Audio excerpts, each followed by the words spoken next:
Well, Phil, the big kick-off on Saturday, and I think you said it was your 46th pre-season, but I imagine the excitement's no more diminished, is it? No more. It's crazy, but I was watching one of our young lady athletes last night win the 800 metres for Team GB, and it just brings an excitement, you know, the fact that you prepare. They're preparing 4 years for a gold medal, and eventually you get the gold medal. It must be a fantastic feeling when you wake up the next day. And I was listening to a radio interview with Zoe Ball, and she'd only been asleep for 90 minutes, and she was up doing, you know, like somersaults, as it were, and doing interviews. And just the reality of the 4 years hard work and getting a gold medal in the Olympics is fantastic. It's the same kind of feeling when we're preparing 6 weeks, and 6 weeks is, you know, no comparison to 4 years, but 6 weeks preparation to get you to that starting lineup for a 46 game campaign starting at Darlington on the 10th of August. And the excitement never ever, not in my body anyway, never ever leaves me. And when it does leave me, I'll either be 6 foot under, or somebody will have knocked me out, or whatever it is, but I'll keep coming back to the well and drinking the water. Football's my life. I want the players to understand what it means to commit to the game. It means you've got to show some commitment to the badge and the team that you're playing for at that moment in time, which is Kidderminster Harriers. So we're representing this football club now to the best of our ability come the 10th of August, and hopefully all the way through to next April. It's a campaign that we're looking forward to. Places that I've never been to, some places I've never been to, and other places that I'm looking forward to. My hometown, South Shields, being in there. There's loads of things to look forward to, but the first one is the most important one, you know, to get started. We've had a good pre-season, we've had a decent campaign, and what I mean by that, I'm not looking at results. Everybody else does. I don't look at results. I look at performance.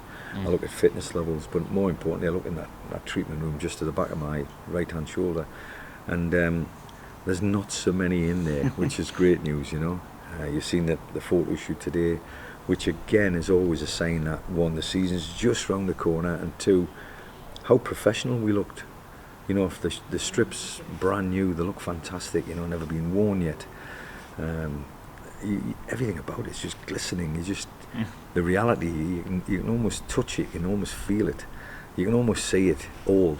But when that whistle goes at 3 o'clock on Saturday, the reality of the National League North is going to hit us.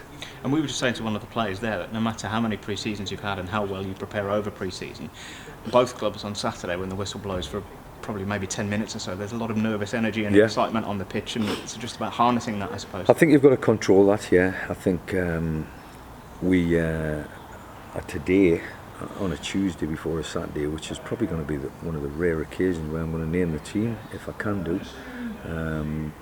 And it's looking likely that I'll be able to, and then we'll do a little bit of preparation. It's just fine-tuning the last week. The hard part's more or less done.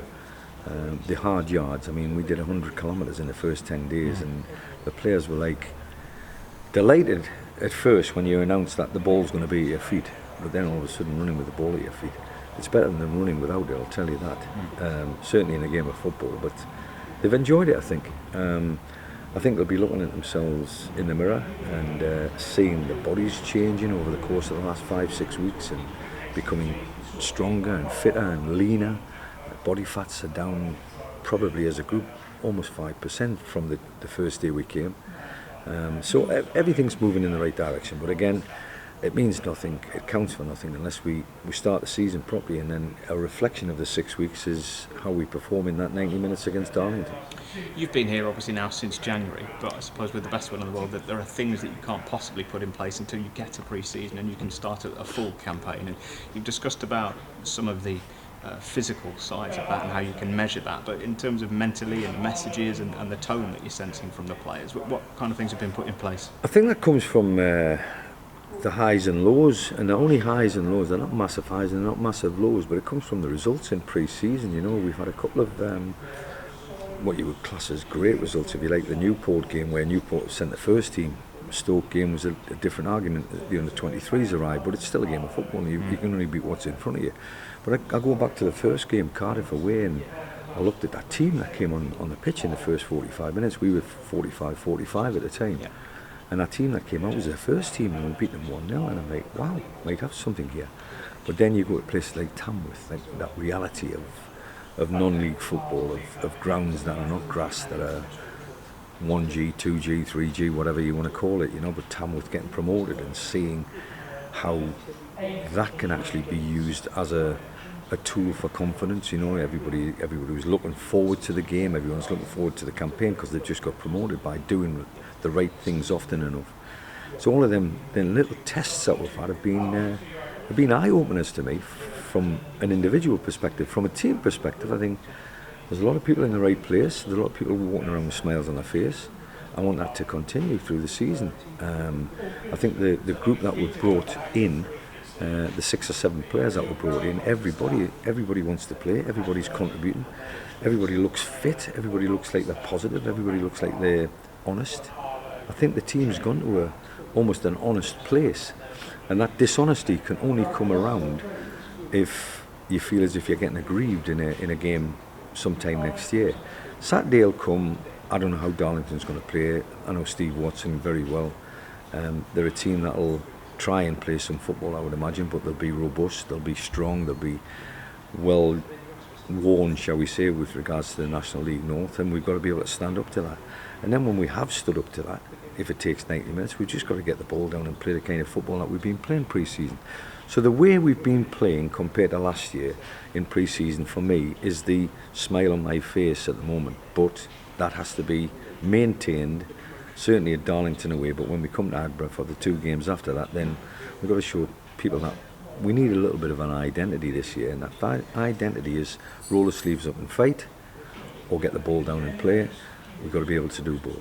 And how important is that start as a whole? Because this club, obviously, a couple of years ago, it was a really strong finish that achieved that promotion. Yeah. But generally, starting a season well just sets the tone for everybody, doesn't it? Sets the tone.